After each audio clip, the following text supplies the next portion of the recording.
VTV Bangla news, সত্যের সাথে সত্যের পথে। ব্যবসায়ীর বাড়িতে দুঃসাহসিক চুরি, নগদ টাকা গয়না মিলিয়ে ৮ থেকে ১০ লক্ষ টাকার চুরি। পরিবারের সদস্যরা ঘরে ঘুমাচ্ছেন, তারই মধ্যে মেন গেটের তালা ভেঙে দুঃসাহসিক চুরি ব্যবসায়ীর বাড়িতে। গোবরডাঙ্গার বেলগডিয়া এলাকার ঘটনা। ঘর থেকে ব্যবসার জন্য রাখা নগদ প্রায় ১.২ লক্ষ টাকা ও সোনা রূপোর গয়না, রূপোর কয়েন ও ব্যাংক থেকে কেনা সোনার বিস্কুট নিয়ে চম্পট দিয়েছে। সব মিলিয়ে ৮ থেকে ১০ লক্ষ টাকার চুরি গিয়েছে বলে জানিয়েছেন পরিবারের সদস্যরা। এলাকায় পুলিশি নজরদারি ও প্রশাসনের লাগানো সিসি ক্যামেরা অচল থাকায় পরিবারের সদস্যরা কার্যত পুলিশের বিরুদ্ধে ক্ষোভ উগরে দিয়েছেন। রাত ১:২ নাগাদ ব্যবসায়ী জয়দেব সেন বাথরুমে যাওয়ার জন্য ঘুম থেকে উঠে এই চুরির ঘটনা দেখতে পান। রাতে ফোন করলে তদন্তে আসে গোবরডাঙ্গা থানার পুলিশ। চুরি আমি রাত ১২টার সময় শুতে গেলাম। তারপর আনুমানিক ১:২ নাগাদ আমার বাথরুম পেল। বাথরুমে উঠে বাথরুম করে দেখি আমার এই ঘরের দরজাটা একটু খোলা। দরজার সামনে এসে দেখি পুরো ফ্লেক্সিবল গেটের তালা ভাঙা, গেটটা পুরো খোলা। তারপরে তো মেয়েকে ডাকলাম, তারা উঠলো। তারপরে দেখি আলমারিটাও খোলা, আলমারির লকারটাও খোলা। তারপরে থেকে এই রাত ২টোর থেকেই এখনো পর্যন্ত বসে আছি চুপচাপ। থানায় ফোন করার পরে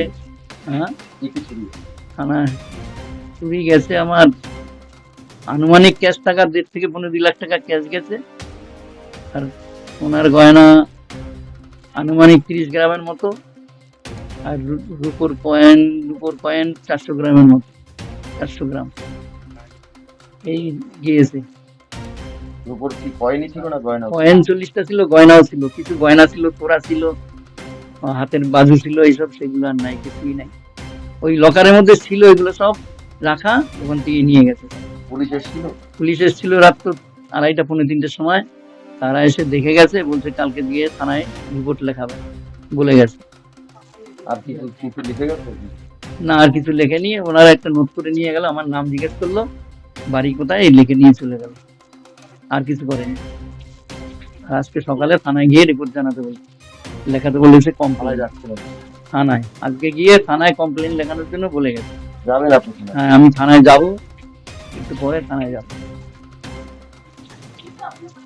আর হচ্ছে আপনার ওই পুলিশ যারা ছিল তারা ঠিকঠাক ঠিক ছিল। এখন কি বলবো, একটা কনস্টেবল একটু খারাপ লেগেছিল। যাই হোক, যে অফিসার ছিল সে তো আমার সঙ্গে ঘরে গেছে, কথাবার্তা বলেছে, তারা ঠিক ছিল। পুলিশের পাহারা আছে? না, কোনো পাহারা নেই। তবে পুলিশের আমাদের এখানে ইনভেস্টিগেশনে কোনো ভূমিকা দেখলাম না। বললো দেখে গেল, হাঁটার উপরে দেখে বললো কালকে সকালে থানায় এসে কমপ্লেন লিখিয়ে যাবে। নগদ টাকা সোনা মিলে কত টাকা চুরি হচ্ছে আপনাদের? বাজার সোনার তো আইডিয়া না, বাজার বরাবর যেরকম হয় ক্যাশ টাকা ১.৫ থেকে ২ লাখ টাকা এরকম গেছে। সব মিলে কত টাকা আনুমানিক এখন সোনার দাম ধরলে ৫ লক্ষ টাকার কাছে কম তো না মনে হয়। সোনা দিয়ে, এর উপর দিয়ে, নগদ টাকা দিয়ে ৫-এর উপরে হবে, ৫ লাখের উপরে হবে। কি নাম আপনার? আমার নাম জয়দেব পাল।